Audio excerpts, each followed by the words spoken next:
কেনেকৈ বিৰোধী শূন্য কৰা হৈছিল ইন্দোৰ লোকসভা সমষ্টি কাইলৈ দেশৰ আন ৯৫টা সমষ্টিৰ লগতে ইন্দোৰ লোকসভা সমষ্টিটো অনুষ্ঠিত হ'ব ভোটগ্ৰহণ কিন্তু তাৰ পূৰ্বে ইন্দোৰ লোকসভা সমষ্টিৰ প্ৰাৰ্থিত্বক লৈ দা ৱায়াৰত প্ৰকাশিত এক বাতৰিয়ে সৃষ্টি কৰিছে তীব্ৰ চাঞ্চল্যৰ উল্লেখ্য যে ইন্দোৰ লোকসভা সমষ্টিত অন্তিম মুহূৰ্তত মনোনয়ন প্ৰত্যাহাৰ কৰি বিজেপিত যোগদান কৰিছিল কংগ্ৰেছ প্ৰাৰ্থী অক্ষয় কান্তি বামে কিন্তু কেৱল বামেই নহয় পৰোক্ষভাৱেও মনোনয়ন বাতিল কৰা হৈছিল কেইবাজনো বিৰোধী নেতাৰ কেইবাজনো বিৰোধী প্ৰাৰ্থীৰ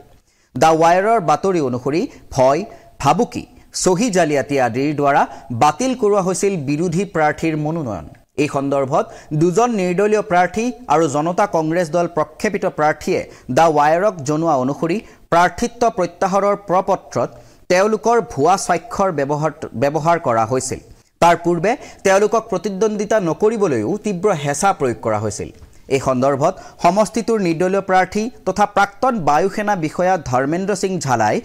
কয় যে ২৯ এপ্ৰিলত তেওঁ কালেক্টৰৰ কাৰ্যালয়লৈ নিৰ্দলীয় প্ৰাৰ্থী হিচাপে নিৰ্বাচনী চিহ্ন সংগ্ৰহ কৰিবলৈ গৈছিল কিন্তু তাত গৈহে তেওঁ গম পায় যে ভুৱা স্বাক্ষৰ ব্যৱহাৰ কৰি তেওঁৰ প্ৰাৰ্থিত্ব প্ৰত্যাহাৰ কৰা হৈছে প্ৰাৰ্থীগৰাকীৰ মতে তেওঁ নিজে মনোনয়ন বাতিল কৰা নাছিল যদিও ভুৱা স্বাক্ষৰ ব্যৱহাৰ কৰি তেওঁৰ প্ৰাৰ্থিত্ব প্ৰত্যাহাৰ কৰা হৈছিল প্ৰাৰ্থীগৰাকীৰ মতে তেওঁ ভুৱা স্বাক্ষৰৰ তদন্ত কৰিবলৈ বিচাৰিছিল আৰু সংগ্ৰাহকৰ কাৰ্যালয়ৰ চিচিটিভি ফুটেজ বিচাৰিছিল কিন্তু সেই ফুটেজ তেওঁ এতিয়ালৈ লাভ কৰা নাই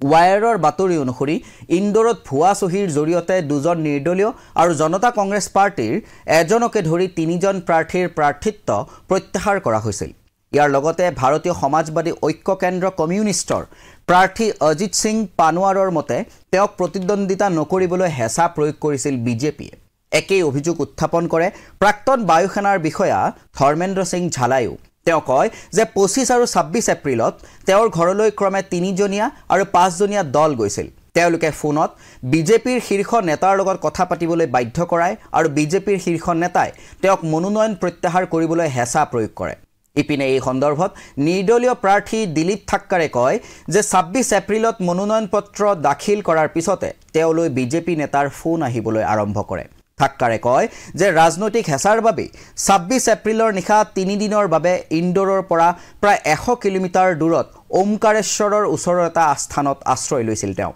কিন্তু ২৯ এপ্ৰিলত বিয়লি যেতিয়া নিৰ্বাচনী চিহ্ন সংগ্ৰহ কৰিবলৈ যায় তেওঁ তেতিয়াহে গম পায় যে সহি জাল কৰি তেওঁৰ প্ৰাৰ্থিত্ব প্ৰত্যাহাৰ কৰা হৈছে দা ৱায়াৰত এই বাতৰি প্ৰকাশৰ পিছতে এতিয়া চৌদিশে আৰম্ভ হৈছে তীব্ৰ প্ৰতিক্ৰিয়া বিজেপিয়ে কেনেকৈ চলে বলে কৌশলে ইন্দোৰক বিৰোধী শূন্য কৰিছিল তাক লৈ চলিছে এই চৰ্চা আপোনালোকে চাই আছিল দা ক্ৰছ কাৰেণ্টৰ বিশেষ বুলেটিন মই সুদৰ্শন কৌশিক শৰ্মাই বিদায় মাগিছোঁ